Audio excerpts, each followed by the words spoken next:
Hi friends, ನಾನು ಇವತ್ತು ಮಕ್ಳಿಗಂತ ಒಂದು ಸ್ನ್ಯಾಕ್ಸ್ ರೆಸಿಪಿ ತೋರಿಸ್ತಾ ಇದ್ದೀನಿ. ನೋಡಿ, ಕಡಲೆಕಾಳು ಕಡಲೆ ಬೀಜನ ಒಂದು 5 ಗಂಟೆ ಟೈಮ್ ನೆನೆಸಿಟ್ಟು ಇದನ್ನು ಸಾಲ್ಟ್ ಹಾಕಿ ಈಗ ನಾನು ಕೂಗಿಸ್ಕೊತಾ ಇದ್ದೀನಿ. ಅದು ಕೂಗಿ ಆದಮೇಲೆ ನಾವು ನೀರು ಮತ್ತು ಕಾಳು ಸಪ್ರೇಟ್ ಮಾಡಿಕೊಂಡು ಈಗ ಅದನ್ನು ಮಿಕ್ಸ್ ಮಾಡ್ಕೊಳ್ಳೋಣ. ನೋಡಿ, ಈಗ ಕಾಳು ಸಪ್ರೇಟ್ ಹಾಕ್ಕೊಂಡು ಈಗ ಅದಕ್ಕೆ ಒಂದು ಕ್ಯಾರೆಟ್ ತುರಿ, ಒಂದು ಈರುಳ್ಳಿ, ಒಂದು ಸೌತೆಕಾಯಿ ಮತ್ತು ಒಂದು ಸ್ವಲ್ಪ ಕೊತ್ತಂಬರಿ ಸೊಪ್ಪು ಇವಿಷ್ಟು ಹಾಕ್ಕೊಂಡು ನೀಟಾಗಿ ಮಿಕ್ಸ್ ಮಾಡ್ಕೋಬೇಕು.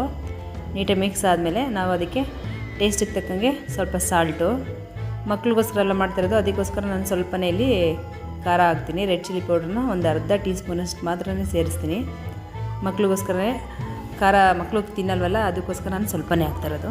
ಚಾಟ್ ಮಸಾಲ ಒಂದು 2 ಟೇಬಲ್ ಸ್ಪೂನಷ್ಟು, ಅದರಲ್ಲಿ ಏನು ಖಾರ ಇರೋಲ್ಲ, ಅದರಿಂದ ಅದನ್ನು ಸೇರಿಸ್ಕೋಬೋದು. ತುಂಬಾ ಚೆನ್ನಾಗಿರುತ್ತೆ. ಮಕ್ಕಳಿಗೆ ಸಂಜೆ ಟೈಮು ಸ್ಕೂಲಿಂದ ಬಂದಾಗ ಏನು ಸ್ನ್ಯಾಕ್ಸ್ ಮಾಡಬೇಕು ಅನ್ನೋ ಟೈಮಲ್ಲಿ ಕಾಳು ನೆನೆಸಿಟ್ಕೊಂಡ್ರೆ ಇದೆಲ್ಲ ನಾವು ಈಸಿಯಾಗಿ ನೀಟಾಗಿ ಮಿಕ್ಸ್ ಮಾಡಿಕೊಂಡು ಮಕ್ಕಳಿಗೆ ಆರಾಮಾಗಿ ಫಾಸ್ಟಾಗಿ ಕೊಡ್ಬೋದು. ನೋಡಿ, ನಮಗೆ